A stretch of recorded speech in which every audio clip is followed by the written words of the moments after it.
জানা মতো আমার মনে হয়, মানে আমার যে ছোট্ট জ্ঞান, মসজিদ কি মন্দিরে টাকা যারা দায়িত্ব থাকে আমার মনে হয় এরা মনে হয় খায় না, তবে আমার কিন্তু মনে হয় আমি সঠিক অর্থ জানি না, তবে এসব টাকা খাতে হলে তো তাদের তো সেটা কন্ট্যাক্ট করে খাওয়া হয়। আপনি যদি না জানেন তাহলে আর কি বল না। আমার এটা আমার বিবেকে আমার তো মনে পড়ে না। আমি আজকে 34 বছর এসে আছি। এসবটা কন্ট্যাক্ট করে খায় মানুষ, তোমার টাকা নিয়ে দিচ্ছি, এত দিবে এত দিবে। ও এই একটা কথা বললেন, এটা এক সময় জেলা পরিষদে আমার একটা অফার দিয়েছি যে 1 লাখ টাকা তোমার বরাদ্দ দেবো, কিন্তু তুমি এই 20,000 টাকা তোমার। আমি বললাম যে আমরা নিতে পারবো। এইখানে সবসময় লোক থাকে, 24 ঘন্টাই খোলা থাকে না, ওলা থাকবে 6টার সময় বন্ধ হয়ে যাবে।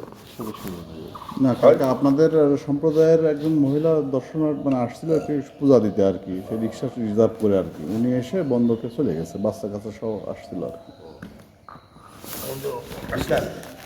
সকালে। না আমরা গেলাম ওই যে 12টা কি 12:30 বাজে। ব্যাংকে অ্যাকাউন্ট আছে কয়জনের নাম? 3 জনের।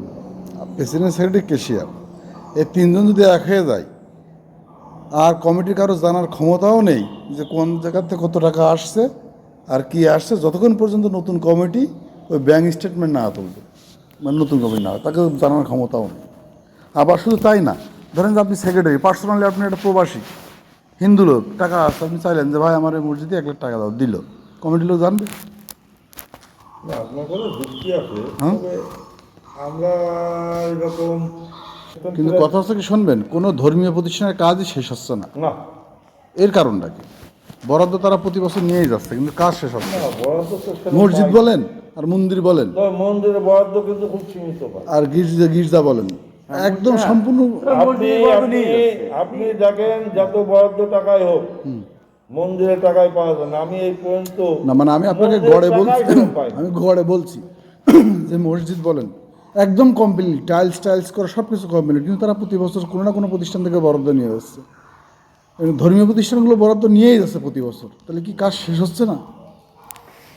ও বলাই জানে, কিন্তু আমি ও বলতে যে ও বাবা ও 1 টাকা পালি 5 টাকা কাজ দেখায়, আমি ওই সব টাকা খাতে পারবো। আর টাকা যদি অনেক সময় হয় কি, একটা মাল বরাদ্দ দিলে অর্ধেক টাকা ঘুষ যায়, আমি সে মাল নিই, কারণ আমার এই কমিটি খুব কড়া। এই ভাউচার ছাড়া কোনো গ্যারান্টেড হবে না। না, ভাউচার তো নিজেরাও নিয়ে আসা যায়। আপনার কয়টা ভাষা লাগবে বলেন, আমি ভাষা নিয়ে আসি। ওরকম আপনি মাল কিনলেন না আমার তাহলে। আমার নাম অশোক কুমার দে বিশু, আমি মহিষাকুণ্ডুর সাধারণ সম্পাদক। মহিষাকুণ্ডু মহাশ্মশান মন্দির, মানে শ্মশান মন্দিরের সাধারণ সম্পাদক। জি। ওখানে একটা গোসাইয়ের মন্দির করার আমাদের একটা পরিকল্পনা আছে কমিটির থেকে। আচ্ছা, এটা কি রেজলিউশন হয়েছে? রেজিস্ট্রেশন বলতে আমরা তো ওই কাজ তো এখনো করা হয়নি। কিন্তু আপনি তো প্রথমে আমাদের বললেন যে রেজলিউশন করা হয়েছে। আমি তো মনে করছি যে সভাপতি এটা করি না, কিন্তু রেজলিউশন করার দায়িত্ব তো আপনার, সেক্রেটারিরা। আপনি সেক্রেটারি, আমি মনে করার তো কিছু নয়, এটা আপনি দায়িত্ব নিয়ে করবেন। এটাই তো। আপনি কতদিন সেক্রেটারি আছেন? সেক্রেটারি আছি 2001 সালের থেকে।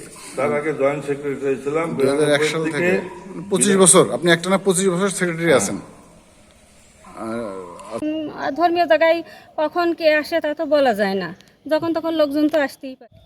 আমি একটু মন্দির দর্শন করতে এসেছিলাম, বাড়ির কাজকাম ফেলে দিয়ে আসতেছি, একটু ভোগ টোক দেবো আর মার একটু দর্শন করবো। কোথায় এসছেন? এই মন্দিরে। মন্দির বলতে মহিষাকুণ্ড কেন্দ্রীয় মহাশ্মশান ঘাট মন্দিরে। আচ্ছা, এসে এখন কি ভোগান্তিতে আপনি পড়েছেন? তো অনেক সময় ধরে আমি দাঁড়িয়ে আছি, তো কেউই তো মন্দিরটা খুলে দিচ্ছে না। মানে মন্দিরের কি তালামারা দেখতে পাচ্ছি আমরা, মানে এই শ্মশানে কি কেউ নেই নাকি? আপনি খুঁজেছেন কাউকে? সেটা তো বলতে পারছি না, আমি তো দেখতেছি না কারোরই। আচ্ছা, আপনি কি মনে করেন না যে এরকম একটা শ্মশান তীর্থস্থান, এখানে বিভিন্ন আপনারা ভোগ দিতে আসবেন, বিভিন্ন মানে ধর্মীয় ব্যাপার স্যাপার নিয়ে আসবেন, তো এটা খোলা রাখা উচিত বা এখানে সার্বক্ষণিক একজন গার্ডের দায়িত্বে থাকা উচিত, যেহেতু একটা বড় রাখাটাই তো উচিত, কারণ ধর্মীয় জায়গায় কখন কে আসে তা তো বলা যায় না, যখন তখন লোকজন তো আসতেই পারে। আর এখানে কিন্তু রিক্সা বা অটো কিছু পাওয়া যায় না, এটা একটি খুব দুর্গম এলাকা। আপা কিন্তু রিক্সা রিজার্ভ করে আসছিল। হ্যাঁ, রিক্সা রিজার্ভ করে আসছিলেন না? পরে হ্যাঁ, সেক্ষেত্রে তো আপনাকে আর্থিক ক্ষতির সম্মুখীনও হতে হচ্ছে। হ্যাঁ হ্যাঁ, কারণ রিক্সা যদি আপনি কোটপাড়া থেকে এই মহাশ্মশান পর্যন্ত আসেন ধরেন আপনার 40 টাকা ভাড়া নিল, হ্যাঁ। কিন্তু এখন এই যে রিক্সা অপেক্ষা করে যে রিক্সা এক জায়গায় দীর্ঘক্ষণ দাঁড়িয়ে আছে, তাহলে আপনাকে অতিরিক্ত ভাড়া কিন্তু দিতে হবে। এটাকে আপনি এক